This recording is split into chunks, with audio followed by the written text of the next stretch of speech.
nagbabalik, Lincoln Eserio, aka Trendlinks, at welcome back mga kapiyaw lovers, mga subscribers ko, mga viewers ko, whether you are my subscribers or not subscribers. Thank you so much. Salamat po at kung kayo po ay katulad ko na may hilig manood ng mga pampaswerte, mga lucky charm, at mga iba't ibang klaseng mga paniniwala sa mga feng shui and whatsoever. Well, this channel is just right for you. Ang gawin nyo na lang po is mag-subscribe and then i-click nyo na rin po yung notification bell para updated nga po kayo sa mga susunod ko pang or sa mga future videos na i-upload ko. Particularly yung mga usapang pampaswerte at mga lucky charm.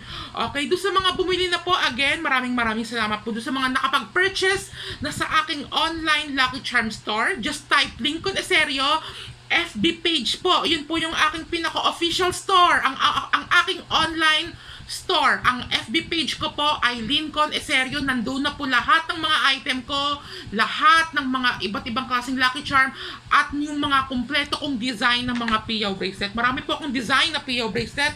Gawin nyo na lang po is pumunta na lang po kayo sa aking FB page at mag-scroll na lang po kayo and then mag-message na lang po sa akin. Mag-message po kayo sa akin pag may mga concern kayo, may mga tanong kayo, especially regarding po sa price, okay? So without further ado, let's start our topic for today.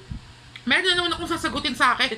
May tumawag talaga sa akin, Okay, ito, sabi niya, nagtatanong siya sa akin regarding po sa Golden Abacus or the Golden Wealth Abacus. Okay, so ito po siya. So ito po yung i-discuss natin ngayon. Syempre, as you saw it on the thumbnail at sa title. So ito po yung tinatawag na Golden Money or Golden Wealth Abacus. Okay, or the Golden Abacus, okay? So ngayon, i-discuss ko po sa inyo ng pinakamabilisan sa, again, lahat po ng mga sasabihin po dito is this regarding on my experience, based on my paniniwala, and based on my research.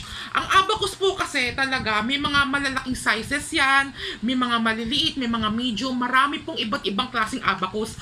Ang abacus po, yan po yung tinatawag na old calculator ng sinaunang sibilisasyon sa China. Okay? Kasi nung lolo ko, gumagamit po talaga siya ng abacus. Pero yung ginagamit ng abacus noon malaki. Kasi yung po yung parang pinaka-calculator ng mga Chinese noon sa China. At doon po, meron po kaming grocery sa may Divisoria. At pag sira yung calculator or may gumagamit ng mga calculator, ginagamit po niya yung abacus sa pagkwenta. Diba sabi ko nga sa inyo, meron po kaming grocery store. Siyempre, pag may mga bibili sa amin at halimbawa hindi po available yung calculator, may mga gumagamit po siya ng abacus yung lolo ko. Kasi nga yung abacus, yun po yung parang pinaka-calculator noon ng mga sinaunang Chinese. Okay, so pag sinabing calculator, doon po ibig sabihin pumapasok yung pagkukwenta. Okay? So pag sinabing pagkwenta, yun po yung sales, income. Kasi, may bibili ng ganito. Siyempre, i-add mo, i-compute mo. So, may kinalaman po siya sa sales, sa benta, sa income. Okay? So, ganito po yung parang pinaka-lucky charm ng Golden Abacus. Okay? So, paano to gumagana sa ating buhay? Paano to nag-i-invite ng swerte? Okay? So, ngayon, dito sa video na to, ituturo ko po sa inyo. So, lahat po kayo, any kind of zodiac, kahit sino pa kayo, Chinese, Filipino, Japanese, lahat po kayo ay pwedeng gumamit nito. Okay? So actually, pwede siya maging keychain, pwede din po siya maging hanging, isabit sa window, or kahit saan pa. Okay? So, particularly kung kayo po nagnegosyante, or kung kayo po ay mga empleyado or may mga career, nagtatrabaho po kayo, okay? So, i-explain ko sa inyo kung paano po itong gamitin itong Golden Abacus. Okay, number one, kung kayo po ay negosyante at may mga store kayo, okay, kahit online seller kayo, okay, so, gagamitin nyo po ito bago kayo mag-start or mag-open kayo ng negosyo. Mag-o-open na kayo kasi umaga na. Bago kayo mag-open or mag-o-open na kayo, ikalansing nyo po ito sa inyong mga paninda. Ayan, ganyan. Ikakalansing nyo po siya, tapos magsasabi po kayo, yan, maraming benta, maraming sales, ganon. Para lang din po siya doon sa mga Filipino style na, di ba may mga nakikita po kayo, kapag may mga buena mano, di ba, sa mga Filipino style, pag may mga buena mano or sa mga Muslim, halimbawa, buena mano ako. Diba, meron akong benta sa unang araw, sa pagbukas ko ng umaga, may benta. Yung pera ng customer na pinambayad, yung po yung parang pinanggaganon sa mga paninda nila. 'Di ba? Tapos sinasabi na mabili kami, maraming income, maraming sales. Ganon din po sa Abacus, patutunugin niyo po ito sa inyong store. Or kung kayo po ay online seller, patunugin ninyo bago kayo mag-start sa umaga ng inyong business, patunugin po ninyo sa inyong bahay, sa inyong computer. Kasi nga po, ito po ay nag-a-attract ng income, nag-a-attract ng customer, nag-a-attract ng sales. So kung kayo naman po ay empleyado, pwede nyo rin po itong gamitin para makapag-attract po kayo ng mga magagandang balita, magagandang mga swerte, kumbaga kakapitan kayo ng swerte.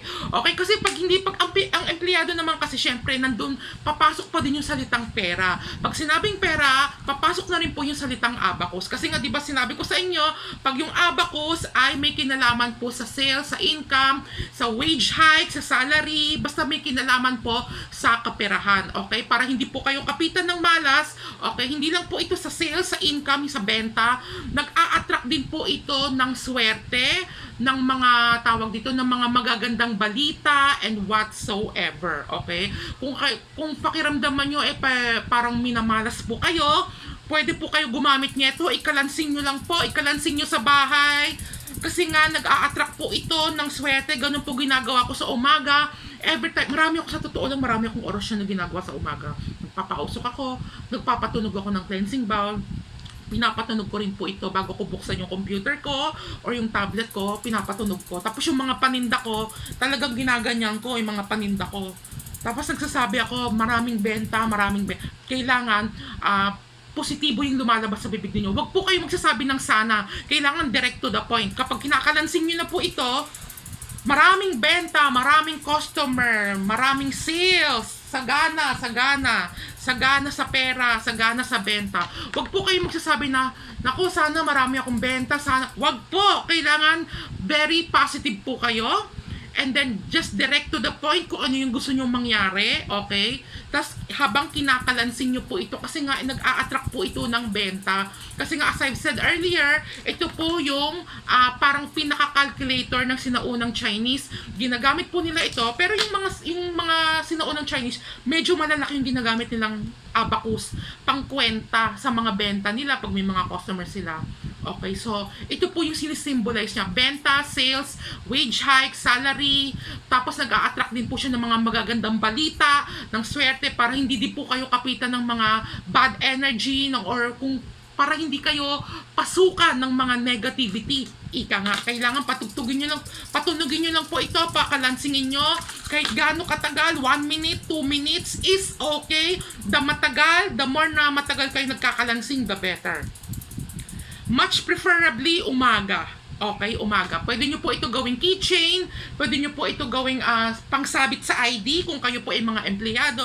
Pwede nyo po isabit sa ID and then pakalansingin nyo lang sa umaga. Okay? Yan, kalansing para maging maganda yung araw po ninyo, maganda yung pasok ng biyaya, ika nga, okay? So, ganun lamang po kabilis gamitin itong golden abacus na to, okay? Isa po itong lucky charm na maitatawag. And then, this is also available na po sa aking FB page.